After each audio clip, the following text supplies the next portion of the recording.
السلام علیکم پیارے بچوں، میں آپ کی مس نیلوفر۔ میں نے آپ کو پچھلی ویڈیو میں سبق پڑھایا تھا ریاست مدینہ کا قیام، اور اس سبق میں ہم نے جانا تھا کہ ریاست مدینہ کس طرح قائم ہوئی، ہمارے نبی صلی اللہ علیہ وسلم نے کیا حکمت عملی اختیار کی مدینہ میں ایک اسلامی ریاست قائم کرنے کے لیے۔ مہاجرین کی آباد کاری اور انصار کی اثار و قربانی کے بارے میں بھی ہم نے سمجھا، اور ہمارے نبی صلی اللہ علیہ وسلم نے مدینہ کو کس طرح داخلی اور خارجی خطرات سے بچانے کے لیے کیا حکمت عملی اختیار کی، یہ سب ہم نے اس سبق میں جانا۔ اس کے علاوہ ہم نے میثاق مدینہ کے بارے میں اس سبق میں جانا، اور تاریخ کا سب سے اہم واقعہ تحویل قبلہ کا واقعہ، اس کی کیا وجوہات تھیں، یہ سب ہم نے جانا۔ اس کے علاوہ ہم نے میثاق مدینہ کے نتیجے میں ہمیں کیا فوائد حاصل ہوئے، یہ سب ہم نے اس سبق میں پڑھا۔ تو آئیے اب ہم اس سبق کی مشق مکمل کرتے ہیں۔ سوال نمبر 1 ہے، درست جواب پہ صحیح کا نشان لگائیں۔ اس کا جز الف ہے، مدینہ منورہ میں آباد تھے مسیحی قبائل، مجوسی قبائل، یہودی قبائل یا حوثی قبائل۔ تو کیا جواب ہے اس کا بچوں؟ جی ہاں، یہودی قبائل۔ مدینہ منورہ میں یہودی قبائل آباد تھے۔ میثاق مدینہ کے تحت ہر فریق کو آزادی حاصل تھی مذہبی۔ میثاق مدینہ کے تحت ہر فریق کو مذہبی آزادی حاصل تھی۔ تحویل قبلہ سے پہلے مسلمانوں کا قبلہ تھا، کون سا قبلہ تھا بچوں؟ مسجد الحرام، مسجد نبوی، مسجد قباء یا بیت المقدس؟ جی ہاں، مسلمانوں کا قبلہ تھا بیت المقدس۔ تحویل قبلہ کا حکم نازل ہوا 1 ہجری میں، 2 ہجری میں، 3 ہجری میں یا 4 ہجری میں؟ 2 ہجری میں، بالکل صحیح جواب، 2 ہجری میں نازل ہوا۔ مسجد قبلتین میں حکم نازل ہوا روزے کا، نماز کا، زکوٰۃ کا یا تحویل کعبہ کا؟ تحویل قبلہ کا۔ جی ہاں، تحویل قبلہ کا مسجد قبلتین میں حکم نازل ہوا۔ تو بچوں سوال نمبر 2 ہے، مختصر جواب دیں۔ اس کا جز الف یعنی سوال نمبر 1 ہے، ریاست مدینہ کے قیام کے 2 اغراض و مقاصد بیان کریں۔ تو اس کا جواب یہ ہے، ریاست مدینہ کے قیام کے 2 اغراض و مقاصد یہ تھے۔ نمبر 1، اسلام کے اصولوں کے مطابق ایک پرامن اور منصفانہ معاشرہ قائم کرنا، اور نمبر 2، مسلمانوں کو اتحاد دے کر ان کی جان، مال اور دین کی حفاظت کرنا۔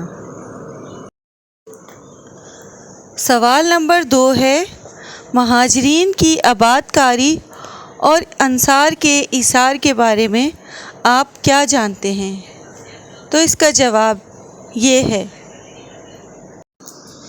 نبی اکرم صلی اللہ علیہ وآلہ وسلم نے مدینہ پہنچ کر مہاجرین کی آباد کاری کے لیے انصار اور مہاجرین کے درمیان بھائی چارہ قائم فرمایا۔ انصار نے بڑے ایثار اور محبت کا مظاہرہ کرتے ہوئے اپنے اپنے گھر، مال اور زمینیں مہاجرین کے ساتھ بانٹ لیں۔ اس طرح مہاجرین کو مدینے میں سکون اور سہارا ملا۔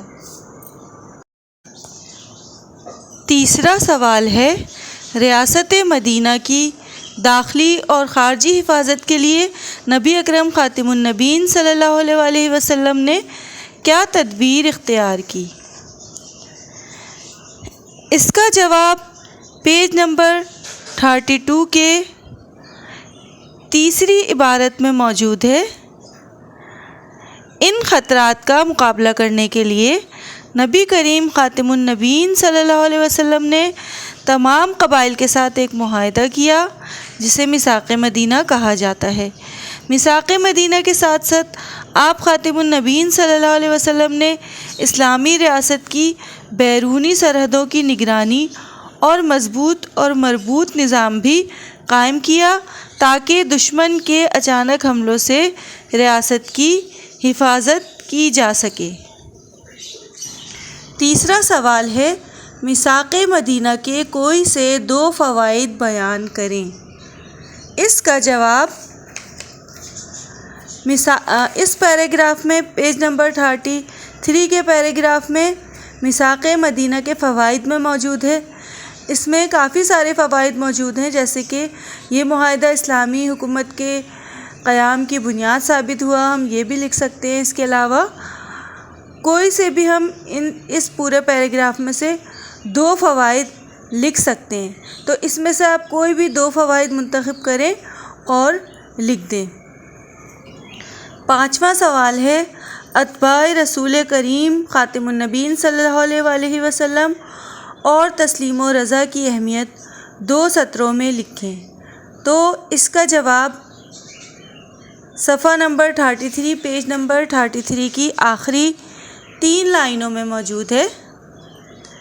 ہمارے لیے ضروری ہے کہ ہم ہر معاملے میں رسول اکرم خاتم النبیین صلی اللہ علیہ وسلم کی اتباع کریں اور پاکستان کو ایک فلاحی ریاست بنانے کے لیے نبی کریم خاتم النبیین صلی اللہ علیہ وسلم کے تشکیل کردہ اسلامی اصولوں کو اپنائیں۔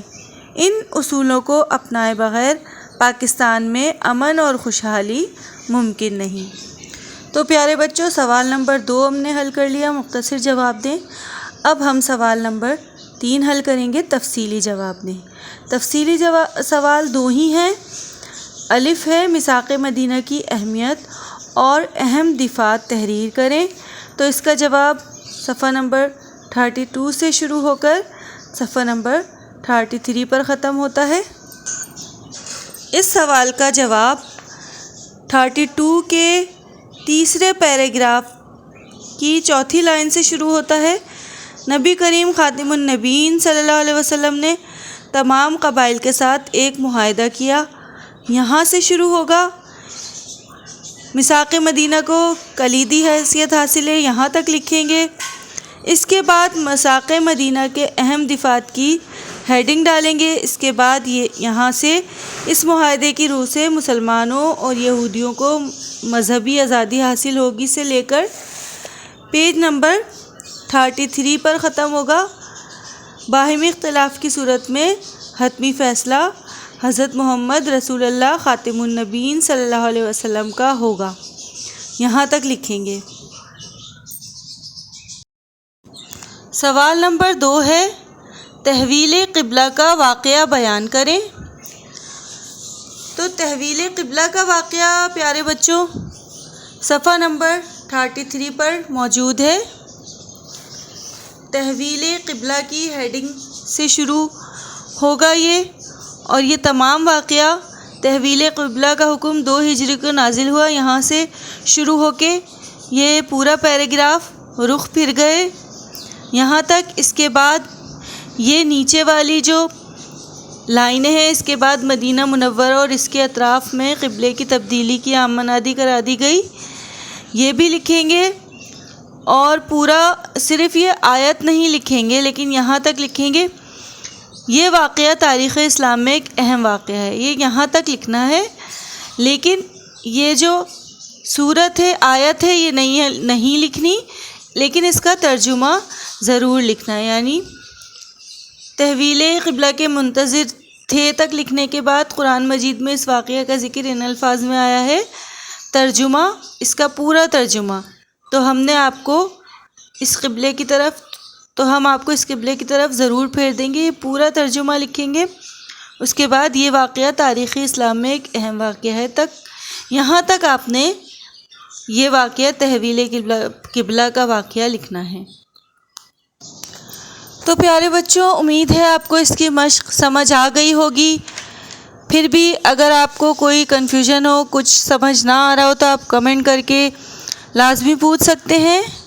اور اب آپ یہ تمام مشق اپنی نوٹ بک میں مکمل کیجیے، اور میری مزید ویڈیو کے لیے میری اس ویڈیو کو لائک کریں اور میرے چینل کو سبسکرائب ضرور کریں اور